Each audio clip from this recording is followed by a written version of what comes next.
Hello dear student, स्वागत है आप सभी का सोम क्लासेस के इस नए वीडियो में। मैं संजीव सर। स्टूडेंट, आज के इस वीडियो में हम आपके विस्तृत उत्तरीय क्वेश्चन का नेक्स्ट पार्ट जो है डिस्कस करने वाले हैं। और एक बहुत बड़ा अनाउंसमेंट उन सभी स्टूडेंट के लिए जो इस साल बोर्ड एग्जाम के साथ साथ आईआईटी जेईई को क्लियर करना चाहते हैं। तो उनके लिए अनअकैडमी बहुत ही स्पेशल टेस्ट सीरीज लेकर आए, अनअकैडमी चैंप्स, जिसमें आपको सेम पैटर्न जो आईआईटी जेईई का रहेगा उसी तरीके से ये रहेगा। इसमें आपको जो क्वेश्चन मिलेंगे वो टॉप एजुकेटर द्वारा सेलेक्ट रहेंगे और सबसे मोस्ट इंपॉर्टेंट बात, उसका डिटेल वीडियो सॉल्यूशन भी मिलेगा। और जैसे ही आप टेस्ट होगे तो वहाँ पर आप लाइव देख सकते हो कितने क्वेश्चन आप सही करो, कितने गलत। और आप अकेले यहाँ टेस्ट नहीं दोगे, ये ऑल इंडिया लेवल पर हजारों स्टूडेंट इसमें पार्टिसिपेट करेंगे। और सबसे मोस्ट इंपॉर्टेंट बात, यहाँ पर आपको कुछ ट्रिक्स एंड शॉर्ट ट्रिक्स सीखने को मिलेगा जो आपको एग्जाम में बहुत हेल्प करेगा। तो जितने भी स्टूडेंट देख रहे हैं, डिस्क्रिप्शन में लिंक है, आप उस लिंक पर क्लिक करके इसमें इनरोल कर सकते हो। और जो भी टॉप 100 में इसमें आएगा उसको 6 मंथ का अनअकैडमी का स्कॉलरशिप मिलेगा। साथ में अनअकैडमी के व्हाट्सएप ग्रुप में भी जोड़ा जाएगा। और इसमें आपकी टाइमिंग देख सकते हो, 26 जनवरी को होगा दोपहर 2 बजे से 3 PM तक। आप टेस्ट पैटर्न भी देख सकते हो, 180 मिनट 75 क्वेश्चन आपको मिलेगा। और इसमें पार्टिसिपेट क्लास 12 एंड ड्रॉपर दोनों कर सकते हैं, ठीक है। और आपको इसको अनलॉक करने के लिए एक कोड यूज़ करना पड़ेगा। अनअकैडमी जैसे यूज़ करोगे आप फ्री में इनरोल कर सकते हो, ठीक है। डिस्क्रिप्शन में लिंक है, आप इस टेस्ट में जरूर पार्टिसिपेट करना। स्टार्ट करते हैं आज की इस वीडियो को। इसके पहले के पार्ट की अगर हम बात करें तो इसके पहले वाले वीडियो में आपको जो है मैंने एक क्वेश्चन काफ़ी डिटेल में और अच्छी तरीके से करवाया था कि वैद्युत क्षेत्र की तीव्रता अच्छी और निरक्षीय स्थिति में, ठीक है, तो कितना निकल के आया था, E= 1/4 pi epsilon not 2p/r³, ठीक है। ये अच्छी स्थिति में था। और निरक्षीय स्थिति की अगर हम बात करें तो निरक्षीय स्थिति में जो आपकी वैद्युत क्षेत्र की तीव्रता E बराबर निकल के आई थी 1/4 पाई एप्सिलॉन नॉट p/r³। ये आपकी जो है निरक्षीय स्थिति में थी, एकदम सही। और अच्छी स्थिति में जो तीव्रता थी कितनी थी, 1/4 पाई एप्सिलॉन नॉट 2p/r³, ठीक है। यहाँ तक आप सभी को अच्छे से समझ में आ गया था। और दूसरी क्वेश्चन जो थी इंपॉर्टेंट में, दूसरा क्वेश्चन था गॉस, ठीक है, गॉस की प्रमेय और उसके अनुप्रयोग। तो गॉस की प्रमेय और उसके अनुप्रयोग वाला क्वेश्चन जो था वो होमवर्क में था। हमने कहा भी था कि जो है आप लोग उसको सॉल्व करके शुभम सर को जो है व्हाट्सअप कर दीजिएगा, वो हमको फॉरवर्ड कर देंगे, ठीक है। तो मैक्स 2-4 बच्चों के जो है आए थे, बच्चों के कमेंट्स भी आए थे और जो है उनके PDF भी आए थे मेरे पास। तो मैंने देखा काफ़ी हद तक मतलब आप लोगों के जो सलूशन थे वो सही थे, ठीक है।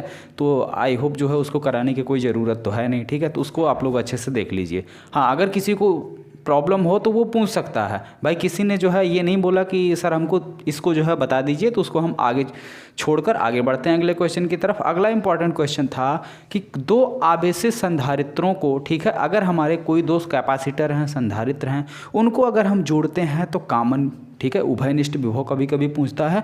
और जोड़ने पर ऊर्जा में ह्रास यानी कितनी एनर्जी लॉस होती है, ठीक है। ये क्वेश्चन इंपॉर्टेंट है, कभी कभी पूछा जाता है, ठीक है। तो इस क्वेश्चन को आज के इस वीडियो में हम डिस्कस करेंगे। ध्यान से देखिएगा, बहुत ही सिंपल तरीके से है, ठीक है, बहुत ही सिंपल डेरिवेशन है इसका। जैसे मान लेते हैं, माना कोई 2 संधारित्र है, ठीक है, एक संधारित्र A है, दूसरा संधारित्र B है, ठीक है। इसकी धारिता C1 है, इसकी धारिता C2 है, ठीक है। इस पर पोटेंशियल कितना है, इसका जो पोटेंशियल है विभव, इस पर जो है विभव V1 है, इस पर विभव V2 है, ठीक है। तो इन दोनों पर विभव क्या है, क्लियर हो गया।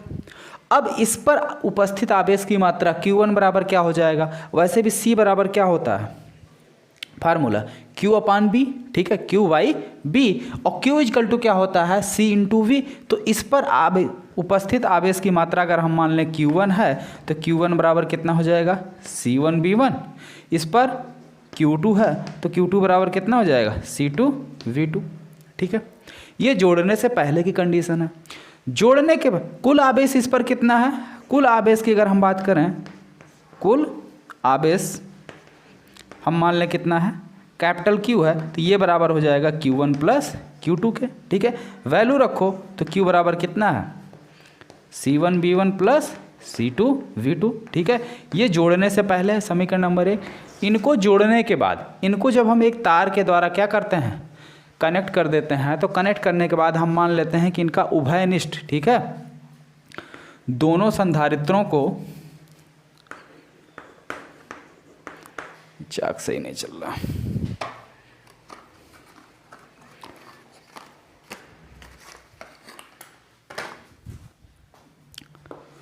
दोनों संधारित्रों को जोड़ने के बाद माना उनका उभयनिष्ठ विभव V हो जाता, माना उभयनिष्ठ विभव यानी कि कॉमन विभव, उभयनिष्ठ विभव V हो जाता है। ठीक है, यहाँ तक बात क्लियर। तो अगर इस पर उभयनिष्ठ विभव V हो जाता है तो और इस पर उपस्थित आवेश की मात्रा पहले वाले पे Q1 डैश और दूसरे वाले पे Q2 डैश। ठीक है, और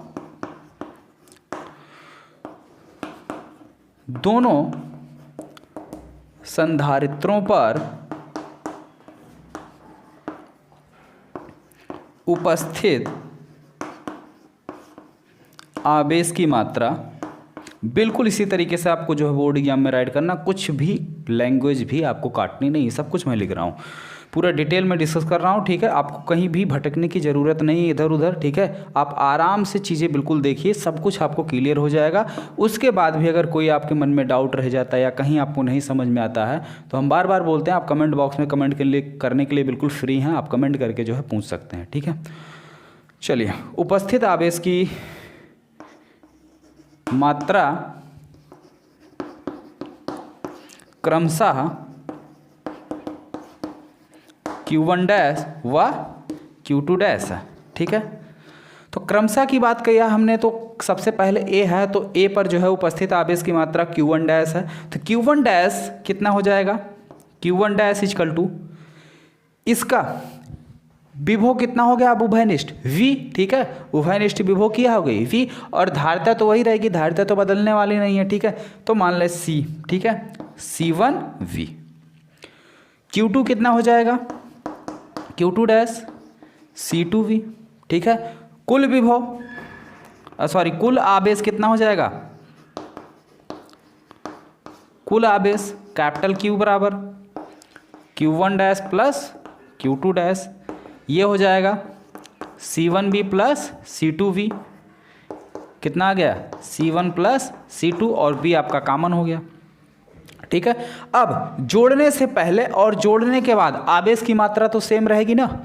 जोड़ने से पहले भी वही चार्ज था, क्योंकि वही चार्ज इधर उधर हो रहे हैं। ठीक है, चार्ज का ट्रांसफ़र, जितना आवेश इस पर था जितना आवेश इस पर था, दोनों को अगर हम जोड़ें तो जितना आवेश जोड़ने से पहले Q था कैपिटल Q, जोड़ने के बाद भी कैपिटल Q है। ठीक है, तो जोड़ने से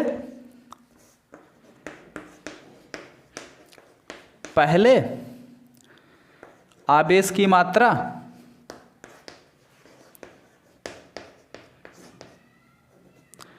बराबर जोड़ने के बाद आवेश की मात्रा। ठीक है, तो जोड़ने से पहले आवेश की मात्रा कितनी थी, C1V1 प्लस C2V2, यही तो है समीकरण नंबर 1। और जोड़ने के बाद कितना है, C1 प्लस C2V। ठीक है, हमें चाहिए उभयनिष्ठ विभव V, तो V को इसी साइड रखो, बाकी सबको इस साइड भेज दो, तो V क्या हो जाएगा, C1V1 plus C2V2 divided by C1 plus C2 equal to कितना आ गया V, और यही B हमारा क्या है, उभयनिष्ठ यानी कि कॉमन विभव है। तो उभयनिष्ठ विभव कितना आ गया हमारा, उभयनिष्ठ विभव V इक्वल टू कितना आ गया, C1V1 प्लस C2V2 अपान C1 प्लस C2। ठीक है, तो ये उभयनिष्ठ विभव आगे निकल के। अब देखिए, जोड़ने के बाद अगर हम अलग अलग संधारित्र, तो जोड़ने के बाद इस पर आवेश की मात्रा निकालें और इस पर आवेश की मात्रा निकालें तो कितना आएगा, तो जोड़ने के बाद इस पर आवेश की मात्रा कितनी हो गई, Q1 डैश, और Q1 डैश की वैल्यू है कितनी, C इंटू V। ठीक है, तो V की वैल्यू रख लो, Q1 डैश की वैल्यू आ जाएगी। ठीक है, C1 और V की वैल्यू कितनी है, C1V1 plus C2V2 divided by C1 plus C2, ये Q1 डैश आ गया। इसी तरीके से Q2 डैश आप निकाल सकते हैं, Q2 डैश बराबर C2V, ये हो जाएगा C1V1 plus C2V2 divided by C1 plus C2। ठीक है, यहाँ तक बात एकदम क्लियर हो गई, सबको समझ में आ गई। अब देखते हैं कि जोड़ने पर जो है कितनी ऊर्जा की लॉस होगा, यानी ऊर्जा में ह्रास कितना होगा। ठीक है, ये तो बात हो गई उभयनिष्ठ विभव की। चलिए, ऊर्जा में ह्रास। तो सेशन अगर आपको पसंद आ रहा हो तो आप वीडियो को लाइक कर दीजिए इसके लिए, और अपने दोस्तों में भी अधिक से अधिक शेयर कर दीजिए। और अगर अभी तक आपने चैनल को सब्सक्राइब नहीं किया है तो चैनल को सब्सक्राइब करके बेल आइकन का बटन भी दबा लीजिए, जिससे हमारी हर एक नई वीडियो का नोटिफिकेशन आपको आसानी से मिलता रहे। ठीक है, देखिए हमारी जो कोई नाम नहीं याद आ रहा है मुझे, किसी एक बच्चे ने कमेंट किया था कि सर जो है नेक्स्ट क्लास की टाइमिंग क्या रहेगी। तो क्लास की टाइमिंग देखो बच्चों, जो है वो डेली शाम के 6 बजे है, लेकिन अगर कुछ आपको न्यूज़ मिलना होता है, कुछ स्पेशल वीडियो रहता है, तो ये फिज़िक्स की वीडियो जो है फिर 6 बजे ना मिल के 9 बजे। ठीक है, तो अगर 6 बजे आपकी क्लासेस नहीं चली है तो पक्का 9 बजे चलेगी। ठीक है, और वैसे डेली 6 बजे चलती है। ठीक है, 6 PM पर, अगर 6 PM पर क्लास नहीं चली है तो यही क्लास रिप्लेस होके कहाँ चली जाती है, 9 PM पर। ठीक है,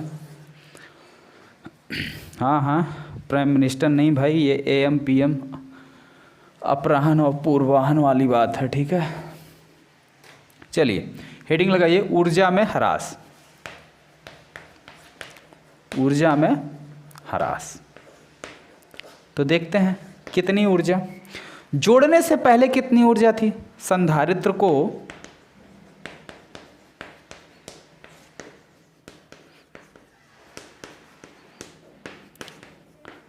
जोड़ने से पहले कुल ऊर्जा कितनी थी, U बराबर पहले संधारित्र पर कितनी ऊर्जा है वो निकाल लो, हाफ C1V1², और दूसरे संधारित्र पर कितनी ऊर्जा उसको निकाल लो। ठीक है, तो कितना आ गया, हाफ, यही चीज़ है। ठीक है, समीकरण नंबर इसको 1 बना लो। मान लेते हैं जोड़ने के बाद संधारित्र पर कुल ऊर्जा क्या हो जाती है, U डैश हो जाती है। ठीक है, संधारित्र को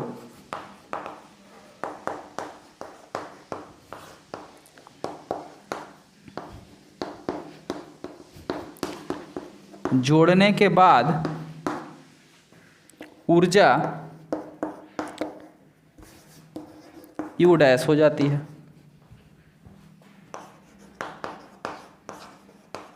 ठीक है, तो U डैश कितनी हो जाएगी, पहले संधारित्र पर कितनी ऊर्जा जोड़ने के बाद हो जाएगी। ठीक है, और दूसरे संधारित्र पर ऊर्जा कितनी हो जाएगी, तो पहले संधारित्र पर ऊर्जा कितनी हो जाएगी, फार्मूला हाफ C1V²। जोड़ने के बाद यही V क्या हो जाता है, दोनों का भाई V बराबर हो जाता है, यानी विभव जो है वो कॉमन हो जाता है, उभयनिष्ठ विभव आ जाता है। ठीक है, तो इसकी ऊर्जा कितनी हो जाएगी, पहले वाले की हाफ C1, विभव अब क्या हो जाएगा, कॉमन वाला, यानी कि उभयनिष्ठ विभव। ठीक है, V², दूसरे की हाफ C2V²। ठीक है, अब यहाँ पे देख रहे हैं हाफ V² कॉमन है तो कॉमन ले लो, 1/2। ठीक है, यहाँ पे V² कॉमन है तो हमने V² को कॉमन ले लिया। यहाँ बचा आपका C1, यहाँ आपके बचा C2। ठीक है, तो ये जोड़ने के बाद ऊर्जा होगी। ठीक है, ऊर्जा में ह्रास यानी ऊर्जा में कमी, तो पहले कितनी ऊर्जा थी उसमें से बाद वाली ऊर्जा घटा दो, जो आएगा वही आंसर हो जाएगा, सिंपल सा है। ठीक है, कैलकुलेट करिए कितना आ रहा है, जब तक हम साफ कर रहे हैं तब तक आप लोग कैलकुलेट करके जो है कमेंट बॉक्स में बताइए कितना आ रहा।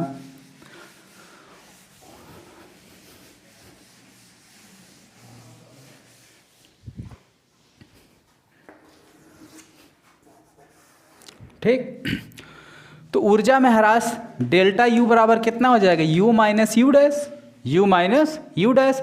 U की वैल्यू कितनी है,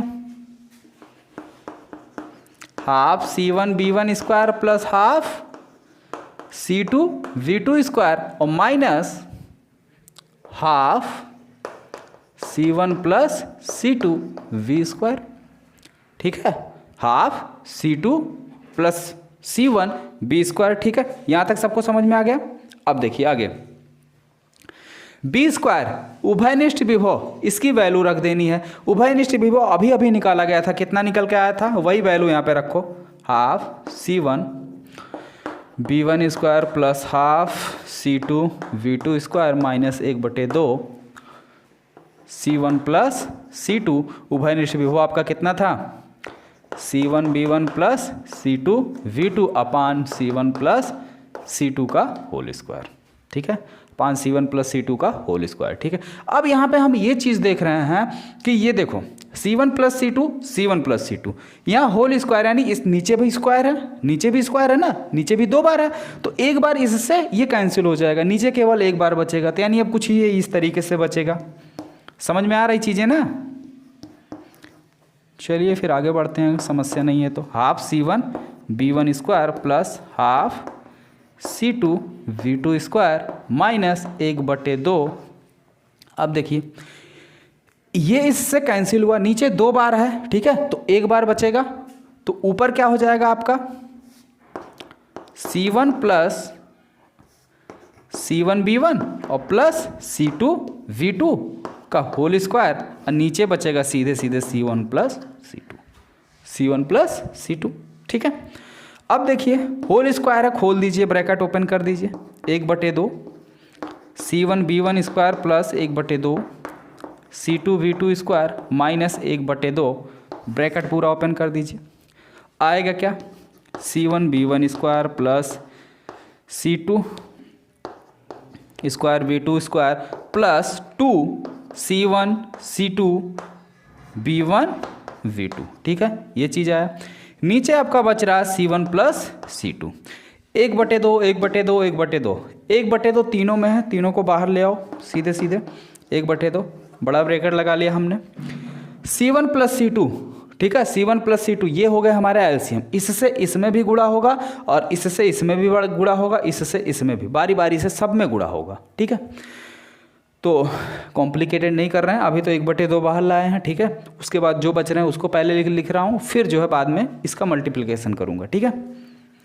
तो यहाँ क्या बचा c1 b1 स्क्वायर, यहाँ क्या बचा c2 v2 स्क्वायर माइनस ऊपर क्या है c1 square b1 square plus c2 square b2 square plus 2 c1 c2 b1 v2 divided by c1 plus c2।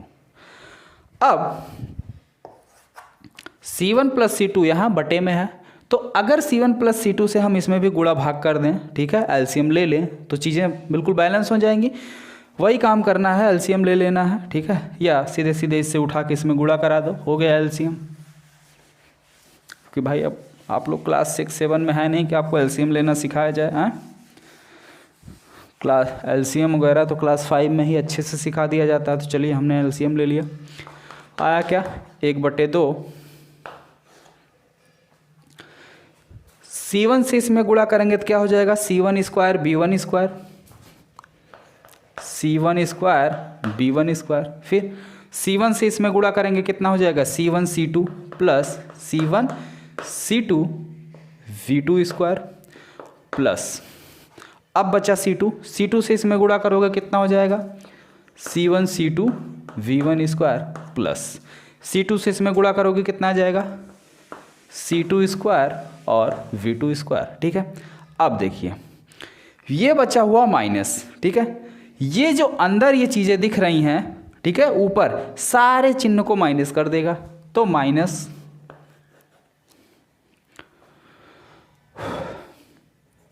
ठीक है। थोड़ा सा ऊपर और साफ करते हैं, एक ही लाइन में लिखें, नहीं तो क्योंकि नीचे बटे में भी है ना।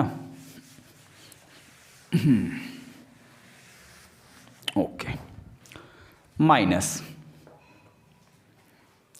क्या है c1 b1 square, c1 square b1 square minus c2 square v2 square minus 2 c1 c2 b1 v2, और पूरे का बटा कितना है, अब कितना हो जाएगा भाई c1 प्लस c2 ना, क्योंकि एलसीएम ले लिया हमने।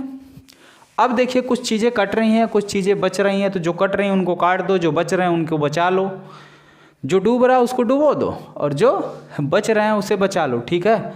तो ये इससे, ठीक है, और ये इससे, ठीक है, बचा क्या यहाँ पे आपका, देखो C1 C2 यहाँ भी कॉमन है, C1 C2 यहाँ भी, तीनों में जितने टर्म आपके बचे हैं सब में C1 C2 कॉमन है, तो हम कॉमन ले ले रहे हैं भाई। ठीक है, तो बाहर उठ निकाल लो 1/2 C1 C2, 1/2 C1 और C2 ये कॉमन हो गए, नीचे C1 प्लस C2 ये चीज़। ठीक है, यहाँ बचा क्या V2 स्क्वायर, यहाँ क्या V1 स्क्वायर, वहाँ क्या -2 V1 V2। ठीक है, ये क्या है V1 माइनस V2 का होल स्क्वायर। ठीक है, अब ये पहले ये बाद में कोई दिक्कत नहीं। ठीक है, पहले बाद में कर सकते हो क्योंकि बीच में प्लस है। ठीक है, तो ये क्या दे देगा V1 माइनस V2 का होल स्क्वायर, 1/2 C1 C2 बटे C1 प्लस C2 और ब्रैकेट में V1 माइनस V2 का होल स्क्वायर। ठीक है, तो यही जो है आपके ऊर्जा में हरास का फार्मूला है, यानी कि डेल्टा U है। डेल्टा U बराबर कितना है 1/2 C1 C2 अपान C1 plus C2 V1 minus V2 का होल स्क्वायर। ठीक है, तो ये ऊर्जा में हरास का फार्मूला। यहाँ तक सबको अच्छे से समझ में आ गया। ठीक है भाई, सिंपल, देखो कुछ करना नहीं, एक बार ध्यान से फिर से समझो। करना क्या है, संधारित्र की ऊर्जा निकालनी है, ऊर्जा में हमें कमी निकालनी है कि कितनी ऊर्जा लॉस हुई। तो संधारित्र दो थे, ए और बी। ए की जो धारिता थी वो C1 थी, उस पर विभव कितना था V1 था, तो उसकी एनर्जी कितनी हो गई हाफ C1 V1 स्क्वायर। दूसरे वाले की कितनी थी, उस पर धारिता कितनी थी C2 थी, और विभव उस पर जो है V2 था, तो उसका ऊर्जा कितना हो जाएगा हाफ C2 V2 स्क्वायर। ठीक है, तो कुल ऊर्जा कितनी हो जाएगी, दोनों को जोड़ लिया हमने, कितना आ गया half C1 V1 square plus half C2 V2 square. ये जोड़ने से पहले कुल ऊर्जा, जोड़ने के बाद कुल ऊर्जा। तो जोड़ने के बाद उनका उभयनिष्ठ विभव, यानी कि जो V1 V2 अलग अलग था वही विभव बराबर हो जाता है, दोनों पे V हो जाता है। ठीक है, तो पहले संधारित्र की ऊर्जा C1 V स्क्वायर, दूसरे की C2 V स्क्वायर। ठीक है, विभव कॉमन था, कॉमन ले लिया गया। उसके बाद पहले वाली ऊर्जा में से बाद वाली ऊर्जा को माइनस कर दिया गया, माइनस करने के बाद ये जो आया हुआ है। ठीक है, ये आपका सिंपली फार्मूला है। यहाँ तक बात सबको अच्छे समझ में आ गई। अब आगे बढ़ते हैं अगले क्वेश्चन की तरफ। अगला इंपॉर्टेंट क्वेश्चन है, समांतर प्लेट संधारित्र की धारिता के लिए व्यंजक प्राप्त कीजिए। ठीक है, बहुत ही इंपॉर्टेंट, अगर कोई नोट कर रहा हो तो नोट कर लो।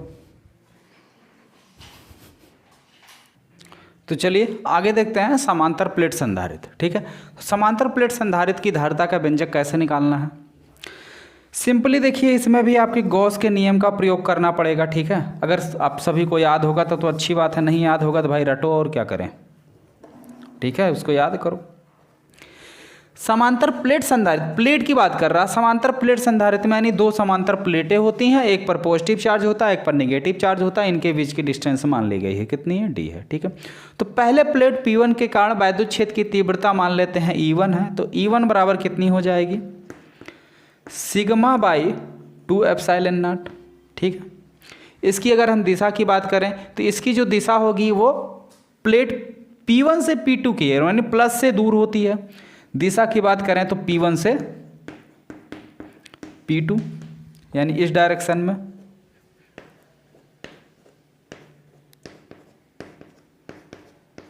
ठीक है, दूसरी चीज, प्लेट P2 के कारण वैद्युत क्षेत्र की तीव्रता मान लेते हैं E2 है, तो ये कितना हो जाएगा σ/2 एप्सिलॉन नॉट, क्योंकि चार्ज दोनों पे ही बराबर है और दोनों का आवेश घनत्व भी बराबर होगा। ठीक है, इसकी दिशा किधर हो जाएगी, माइनस चार्ज है तो अपने अंदर खींचेगा, यानी कि P1 से P2 इसकी भी दिशा हो जाएगी, इसकी भी दिशा कितनी हो जाएगी P1 से P2 की ओर।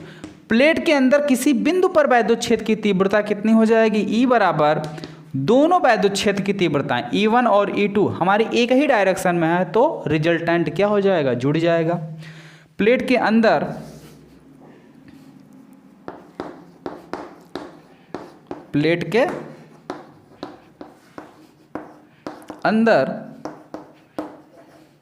किसी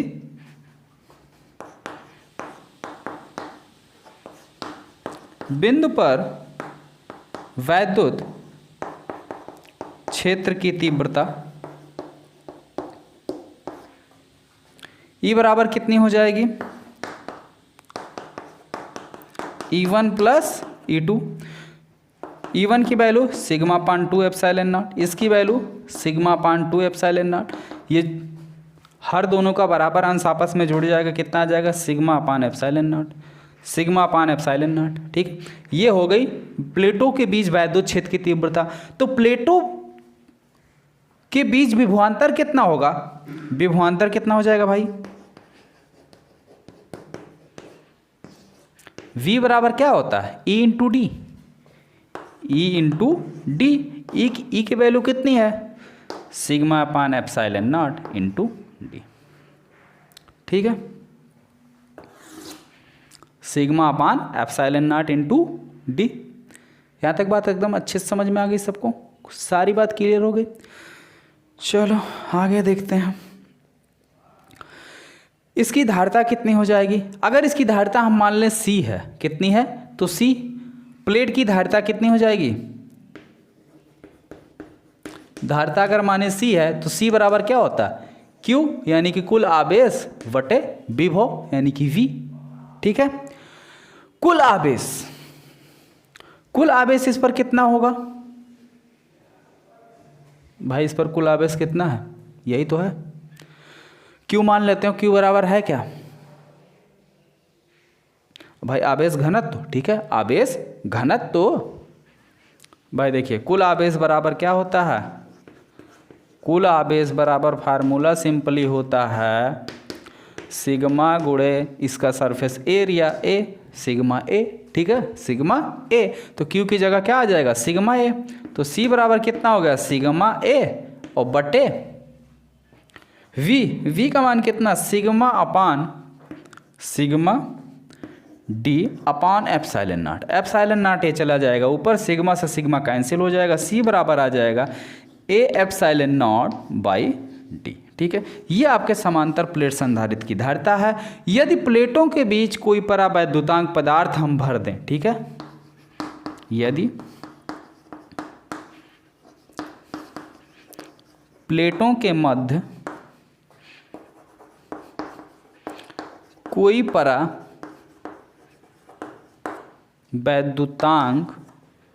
पदार्थ भर दिया जाए तब क्या हो जाएगा,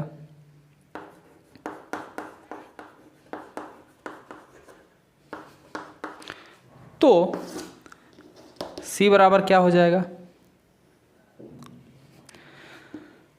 भाई, धारिता K गुना बढ़ जाएगी, तो जितनी है K से गुणा कर लो, K A एप्सिलॉन नॉट और बटे D। ठीक है, जहाँ पे सारी चीज़ें आपको क्लियर है। A क्या है प्लेटों का क्षेत्रफल है, D क्या है प्लेटों के बीच की दूरी है, एप्सिलॉन नॉट क्या है निर्वात की वैद्युतशीलता, K क्या है माध्यम का परावैद्युतांक। अगर इसके बीच में हम कोई परावैद्युतांक पदार्थ भर देते हैं तब मान लो ऐसा हमने क्या किया भर दिया। ठीक, क्लियर होगी यहाँ तक सारी बातें, सबको अच्छे से समझ में आ गया। अगर किसी को नहीं समझ में आया हो तो नीचे कमेंट बॉक्स में कमेंट करके पूछ सकते हैं, और बाकी आई होप सभी को अच्छे से समझ में आ गया होगा। और इसके लिए जो है वीडियो को लाइक कर दीजिए, और अगर आप चैनल पर नए हो तो चैनल को सब्सक्राइब कर लीजिए और बेल आइकन का बटन भी दबा लीजिए, जिससे हमारी आने वाली हर एक नई वीडियो का नोटिफिकेशन आपको मिलता रहे। और एक सबसे इम्पॉर्टेंट बात, क्वेश्चन तो देख रहे हैं एक वीडियो में जो है 2 से ज़्यादा हो नहीं पा रहे हैं, कल तो एक ही क्वेश्चन हो पाया था, आज तो मान लीजिए 2 क्वेश्चन हो गया। ठीक है, तो कोई दिक्कत नहीं है, मान के चलिए 20 क्वेश्चन है तो इसके लिए 10 दिन जाएगा। ठीक है, यानी 10 लेक्चर में कंप्लीट होगा, तो कोई बहुत जल्दबाजी की बात नहीं है। अभी पेपर जो है आपका जो है मान के चलो जो है अप्रैल से पहले होना नहीं है, तो अभी आपके पास थोड़ा सा वक्त है। और ये क्वेश्चन ऐसे हैं कि इन क्वेश्चनों को तैयार करोगे तो आपके विस्तृत उत्तरीय के प्रश्न तैयार हो जाएंगे, और अति लघु उत्तरीय की भी सीरीज हमने आपको कंप्लीट करवा ही दी है। उसके बाद फिर ये कंप्लीट होने के बाद हम लोग बढ़ेंगे न्यूमेरिकल की तरफ। ठीक है, तो इसको पहले अच्छे से समझ लेंगे। ठीक है, कोई बहुत जल्दबाजी, बहुत ज़्यादा पता चला हम जल्दबाजी भी करें या जल्दी इसे सेशन कंप्लीट करने की कोशिश करें तो पता चला आधी चीज़ें समझ में ना आए, तो ऐसे करने से फ़ायदा क्या है। ठीक है, तो 2 ही क्वेश्चन पढ़ें, प्रॉपर ढंग से पढ़ें और अच्छे से पढ़ें। ठीक है, आप सभी लोग कॉपी पेन उठाइए और इस क्वेश्चन को बिना देखे हुए प्रैक्टिस कर डालिए। ठीक है, और अगर आप प्रैक्टिस कर लेते हैं तो यकीनन ये क्वेश्चन आपको तैयार हो जाएगा। ठीक है, मिलते हैं फिर नेक्स्ट वीडियो में।